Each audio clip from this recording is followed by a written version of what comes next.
quién es el hombre de manos ensangrentadas, a quien en Delfos la roca profetisa ha denunciado como autor de un crimen entre todos inconfesable? Ha llegado el momento para él de huir con pies más poderosos que los caballos al galope, parecidos a la tempestad. Armado con fuego y relámpagos, sobre él cae el hijo de Zeus, y terribles, infalibles, le persiguen las furias.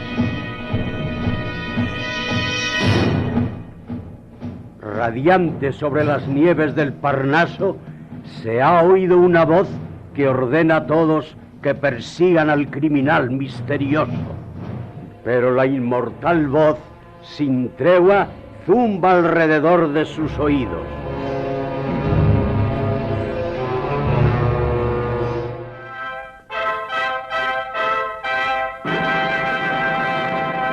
El teatro del aire que les ofrece Edipo Rey, de Sófocles.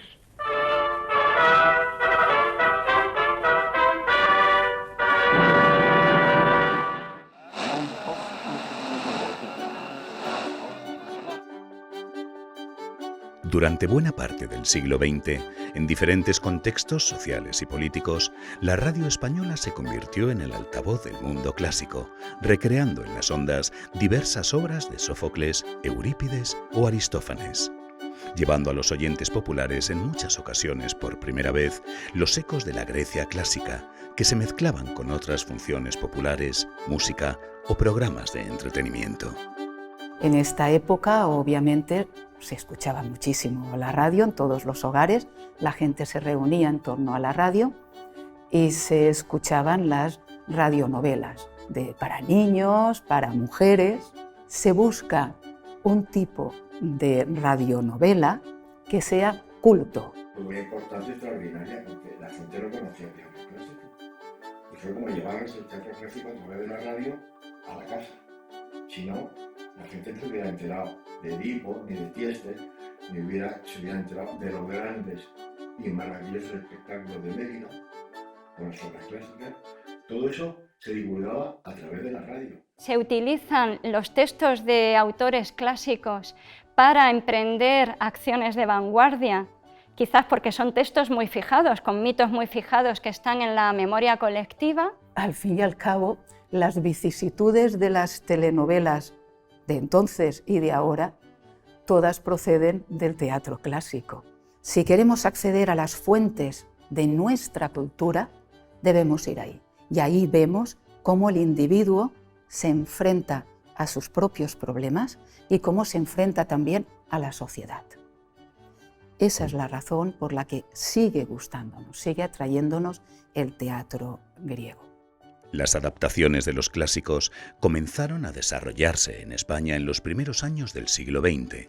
La influencia de Francia, en donde se habían presentado con gran éxito montajes de Edipo Rey o de Prometeo encadenado, fue recogida por autores como Adrià Gual, que comenzó a poner en escena algunas de estas piezas en salones de la burguesía catalana.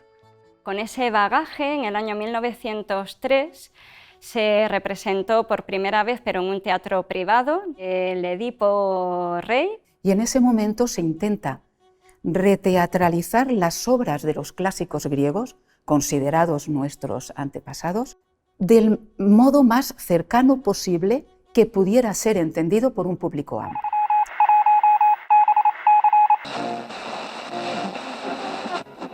El radioteatro en la radio española nace a la vez que la propia radio, desde los comienzos. La que se considera primera obra de teatro de la radio española es El Chiquillo. El Chiquillo era un entremés de los hermanos Álvarez Quintero que se representa por primera vez en la que se considera primera emisora de radio en España, primera emisora estable, que es Radio Ibérica, nacida en Madrid en 1924. Cuando llega Unión Radio en junio de 1925, el teatro es también tan importante para esa radio como la música, van a la par. Pero primero se programan pequeñas piezas, sainetes, entremeses, algunos fragmentos de obras teatrales de Lope de Vega o de Calderón, y se atreven ya con una obra completa cuando se representa el Macbeth de Shakespeare, adaptado para la radio por Agustín Martín Becerra. El radioteatro elaboró un lenguaje teatral específico que inicialmente tuvo que hacer frente tanto a problemas técnicos como al recelo de los empresarios teatrales tradicionales. Surgieron diversos autores especializados en la adaptación y técnicas novedosas que trataban de explotar al máximo las características expresivas del medio. Los adaptadores fueron periodistas, escritores a los que les gustaba el teatro, incluso autores de teatro que se prestaron a adaptar grandes obras de la literatura universal. Y entonces ahí llegan Agustín Martín Becerra, llega Rosa Canto, llega Heraclio Valiente, gente que escribe ya expresamente para la radio, utilizando los recursos de la radio, que son los silencios, las pausas, tan importantes para la radio también, la música que evoca situaciones, los efectos de sonido. Enseguida se inventaron para la radio efectos de sonido, incluso hubo una obra de teatro, Todos los ruidos de aquel día, de Tomás Borrás, que era solo sonidos, y fundamentalmente la figura del narrador. Nosotros estamos muy acostumbrados al audiovisual. Cuando estas obras se radiaban, no. Solamente existía el cine, al que no siempre se podía acudir con la frecuencia que uno quisiera, y la radio. De manera que quien lo escuchaba estaba acostumbrado a los códigos radiofónicos. Lo podía entender muy bien. Entendía muy bien el tipo de lenguaje especial que tiene la radio. En los primeros años del radioteatro, el registro popular convive con las adaptaciones de grandes clásicos. La primera tragedia clásica griega representada en la radio española fue Medea, de Eurípides, adaptada en 1931 para Unión Radio por el escritor y cineasta Fernando Mantilla. Yo lo llamaría el estreno nacional de la Medea de Eurípides en España, porque a mí no me consta en ningún catálogo, y la Medea de alguna manera permite llevar a escena, en este caso a antena, un personaje femenino visceral, pero al mismo tiempo muy racional, en el que se debate sobre su papel como mujer, su función a nivel social, su poder, su pérdida de poder. Es un personaje muy potente que en un noviembre a las 10 de la noche entró por primera vez en los hogares españoles.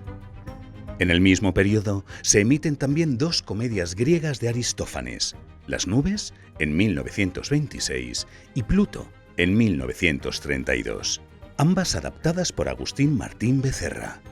No parece casual la elección de estas obras, tanto por la vinculación de los responsables de la adaptación con la institución libre de enseñanza, como por el marcado carácter de sátira política de las piezas elegidas. ¿De qué van Las nubes de Aristófanes? Precisamente de un conflicto en la Atenas de Aristófanes sobre distintos modelos educativos en el que el filósofo Sócrates, como representante de la educación del pueblo ateniense en el siglo V a.C., es ridiculizado por sus métodos didácticos. Si Las nubes se enmarca en el debate de la época entre la educación tradicional y religiosa y los nuevos métodos de corte laico y progresista, Pluto se estrena en la radio el 24 de febrero de 1932. En plena crisis económica y en el año en el que entra en vigor la reforma agraria del gobierno de la República. Trata sobre el mal reparto del dinero en la sociedad, ¿no? Un Pluto ciego, un Pluto que está completamente descarriado.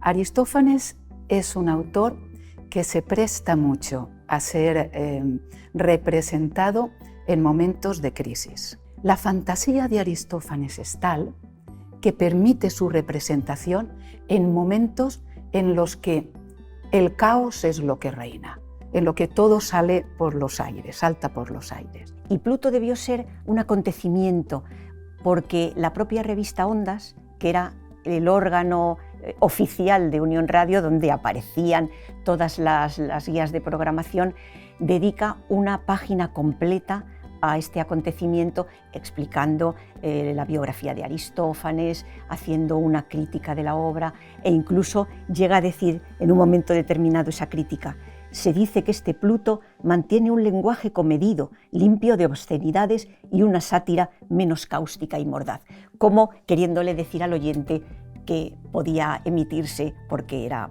para todos los públicos.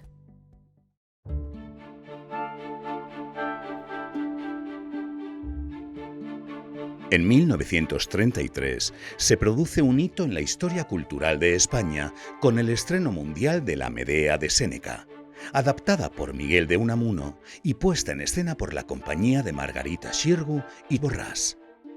La obra es la primera representación moderna que se lleva a cabo en el Teatro Romano de Mérida. De manera que se elige una obra con todo el cuidado del mundo para que esa vuelta a la vida del teatro romano sea con una gran obra, una de las más reconocidas, pero además no solo de un romano, sino de un español, de un romano español. Fue la primera vez que Unión Radio hizo una retransmisión en directo de una obra de teatro, digamos, de esta envergadura. La retransmisión de La Medea fue, en primer lugar, un reto tecnológico. Sabemos que los micrófonos estuvieron allí porque en las fotografías que se publicaron en los periódicos días después aparece un micrófono delante del proscenio cuando están saludando Margarita Xirgu y su compañía, de manera que sí se emitió.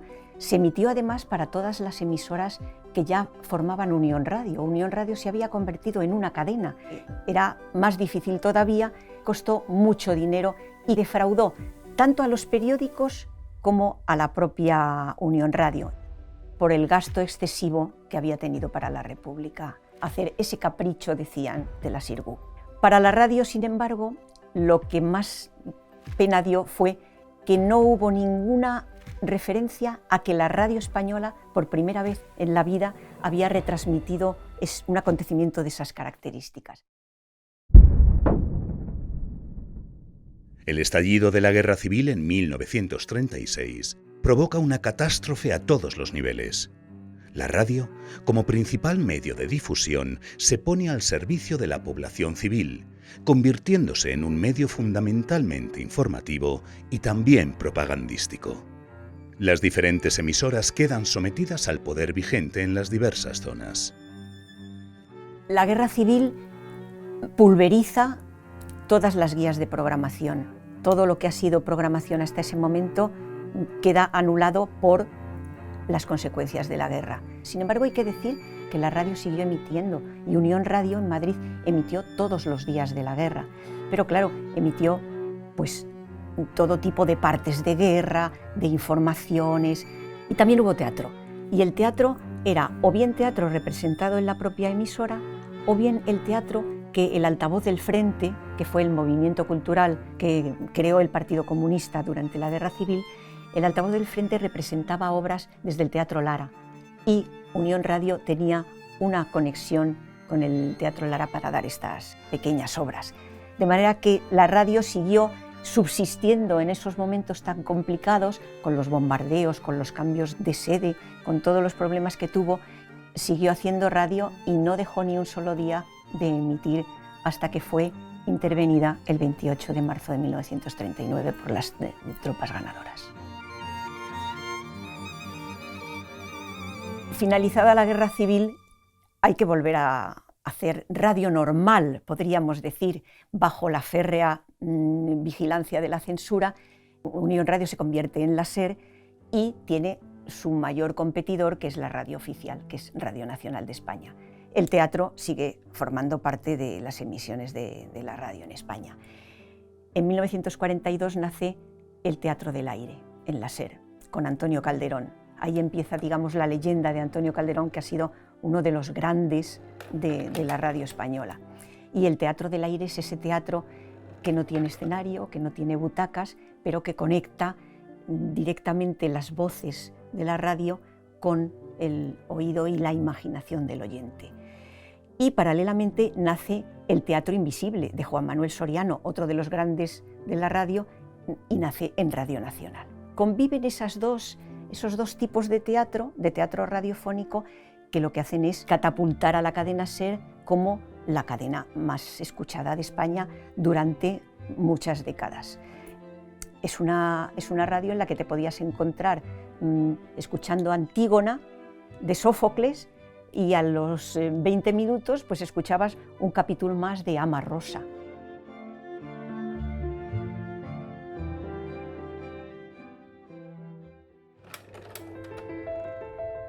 Dentro de la producción teatral de las diferentes radios y emisoras, continúan poniéndose en escena obras clásicas.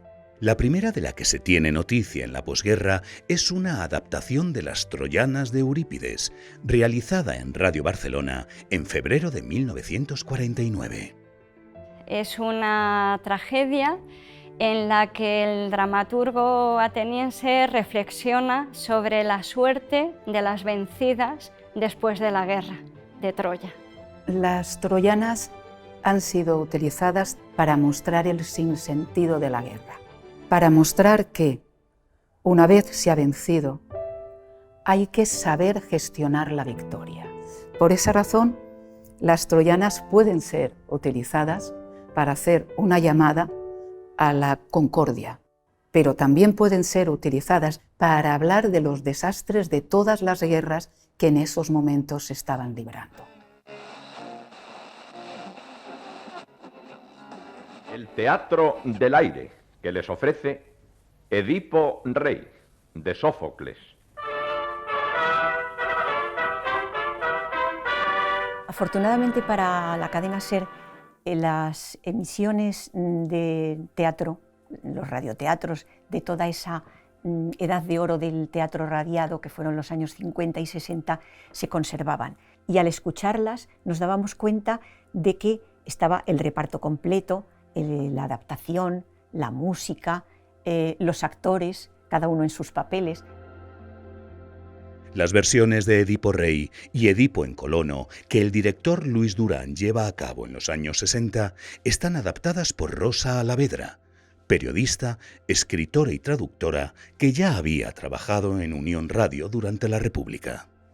Rosa Alavedra fue una de las todoterreno, en la máxima expresión de esta palabra, ¿no? Era una todoterreno de la radio. Después de la guerra la mandó la radio a San Sebastián, probablemente porque la memoria de Rosa Alavedra recordaba mucho la radio de la Segunda República, entonces pasó a Radio San Sebastián e inmediatamente a Radio Madrid. En una adaptación libre para la radio de Rosa Alavedra, interpretada por Teófilo Martínez. El Edipo Rey, que fue adaptado para la radio por Rosa Alavedra, utiliza la traducción que hace Carles Riba en la colección Bernat Metge al catalán, lo cual no deja de ser una broma, un juego con la censura, porque está utilizando un texto catalán que fuera de ese ámbito estrictamente académico no se utilizaba, de una persona claramente de izquierdas represaliada,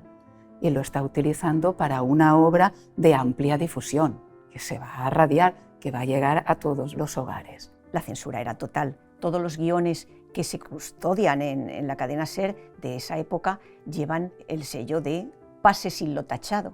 Sin embargo, en la cadena SER hubo tanto cierta libertad social, es decir, trabajaron dentro de la emisora durante toda la dictadura personas de toda índole, personas de toda ideología, y se convivió de una manera absolutamente fraternal y colaborativa, como por la antena, en la que muchas veces se advierte las ganas de modernizar. Es como el tira y afloja de una cadena de radio que se sabe moderna y hace a la audiencia los guiños suficientes como para que la audiencia sepa a quién está escuchando. No lo dudes, hija de Edipo.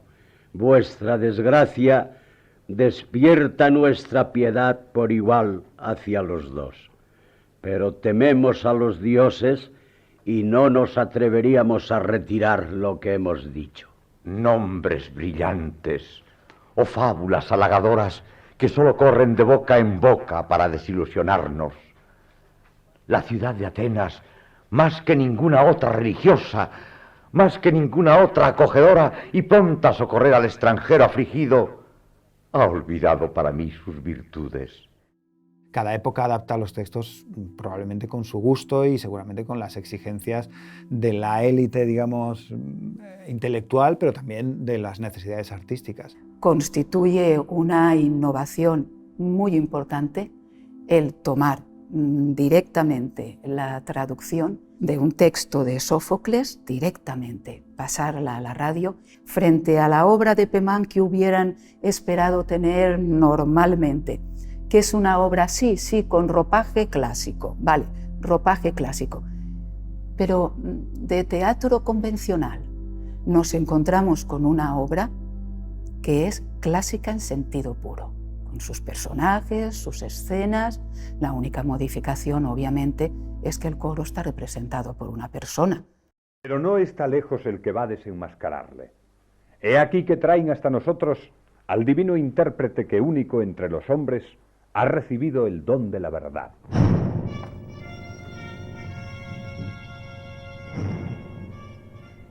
Cuando interviene el coro, en algunas ocasiones se introduce algún efecto adicional de eco, como de reverb, y además sin música, de modo que parece que el coro, bueno, pues tiene una voz propia y también tiene una sonoridad propia, que no es la del resto de los personajes. En el teatro de Sófocles, los personajes se expresan en un lenguaje sencillo, comprensible para todos. Sin embargo, hay algo que queremos explicar a aquellos oyentes que no conozcan la estructura del teatro griego, y es la presencia casi constante del coro. El coro, que en realidad debería ser un nutrido grupo de personas, ya que representa a los ciudadanos, a lo que hoy llamaríamos opinión pública, será representado aquí, en general, por una sola voz. O sea, que el coro será sustituido por un corifeo. Me parece muy interesante la introducción que hace el narrador. El narrador, antes de empezar la representación de la obra, explica brevemente el argumento y nos da las claves para que conozcamos el teatro griego. Damos paso a Edipo Rey.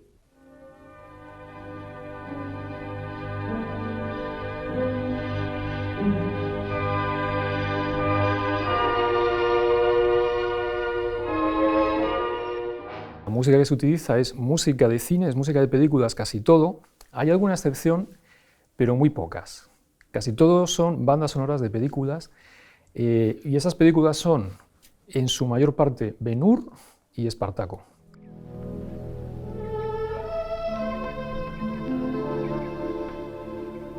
Oh venerables Euménides, de mirada terrible, negras divinidades. Hay música prácticamente siempre. Lo que pasa es que en determinados lugares, de una forma claramente intencionada, esa música se sobrepone al texto. O en ocasiones el texto deja espacio para que la música surja o para que se introduzca un efecto musical que suele ser algo violento, pues un reloj de timbales o un acorde, que es algo que subraya pues, normalmente la intensidad del momento. No se asustará por una amenaza quien no tembló ante la acción.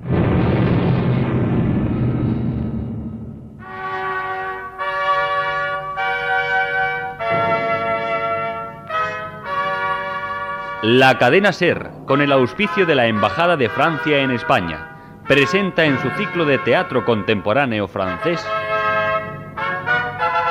Antígona, de Jean Anouilh. Adaptación y dirección, Jaime Jaimes. No es la Antígona proyectada, no es la Antígona de Sófocles, tampoco es Rosa Alavedra la que finaliza el proyecto, es Jaime Jaimes, un reputado director de escena con una trayectoria profesional también muy solvente y es de origen argentino. De ahí la conexión entre la traducción que ha elegido de Aurora Bernárdez y la editorial Losada y de esta Antígona de Anouilh. En realidad, Sófocles lo que quiere es advertir de los límites del poder, hasta dónde puede un gobernante llegar. La adaptación que se realiza consigue lograr ese punto de inflexión que da lugar a que en el fondo resuene ese problema de los límites en el gobierno. Quiero salvarte, Antígona. Usted es el rey, lo puede todo, pero eso no puede hacerlo. No puede salvarme si yo no quiero. ¿Por qué no? Porque no debo. Tu actitud es absurda. Es la mía. Antígona, te pido que me comprendas. No quiero dejarte morir por una simple cuestión política. ¿Política? Sí, por ir contra el orden establecido. Llama la atención que es fidedigno en toda la traducción, excepto en un punto, en el agón entre Creonte y Antígona. Antígona, sé sensata. Trato de ser fiel a mí misma. Antígona. Representa el enfrentamiento entre Antígona, la chica joven que desobedece al dictatorial Creonte, y el punto de vista de Creonte que explica las razones de su decisión. Tú eres mujer y no entiendes de esto. Todo es un problema político. No discuto si tuve razón o no al dar mi orden desde un punto de vista humano, pero mi política lo exigía y lo hice. Bueno, y hay un caso peculiar que es el de Antígona, cuya música tiene otra procedencia. Sobre todo se utiliza música de Stravinsky, del año 1965, que se llama Orfeo, que considerado en conjunto es la única obra musical de tema griego referida a la cultura griega que se ha utilizado para sonorizar estos radioteatros.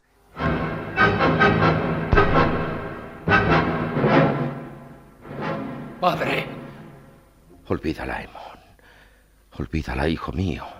Lo he intentado todo para salvarla, Aemón, te lo juro. No te quiere. Y luego hay un fragmento de Morricone. La verdad es que este es un fragmento que pasa un tanto inadvertido.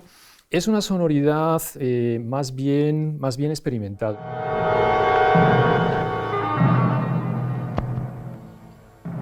Les hice acostar uno junto al otro. Ahora están tranquilos. Tú no, Creón. Todavía te queda algo por saber. A pesar de que nos evoque ese tono de voz, esa música de otra época, te envuelve, porque las voces, esas voces, envuelven. Todo está ahora claro. Luz, voy a verte por última vez. Estoy ya convencido de que nací de quien jamás debí nacer. Me casé con quien no debiera haberme casado y maté a quien nunca debí matar.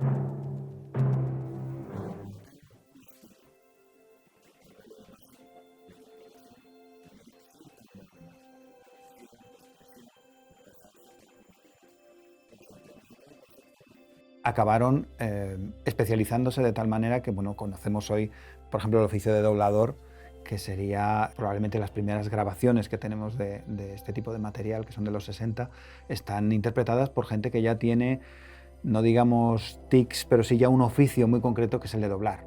Entonces, cuando tú oyes esas dramatizaciones te suena mucho a las películas de la época, mientras que cuando oyes las grabaciones comerciales en discos de vinilo de los actores de la escena, te encuentras un tipo de interpretación completamente distinto. Juana Ginzo, Matilde Conesa, Pedro Pablo Ayuso, Luis Durán, grandes actores que lo mismo hacían la Antígona o el Quijote como te hacían un personaje de Los Porretas o de Amarrosa. En el caso de Juana Ginzo fue su papel más importante popularmente hablando, porque ella siempre aborreció ese papel porque a ella le hubiera gustado que la reconocieran por las grandes obras de teatro que había representado en la radio. Fue interpretado por la Gran Compañía de Actores de Radio Madrid con arreglo al siguiente reparto por orden de intervención.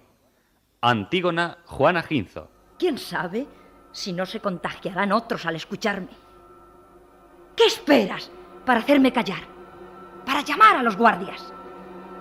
Vamos, Creón, un poco de coraje. No es más que un mal rato. Vamos, ya que no hay más remedio.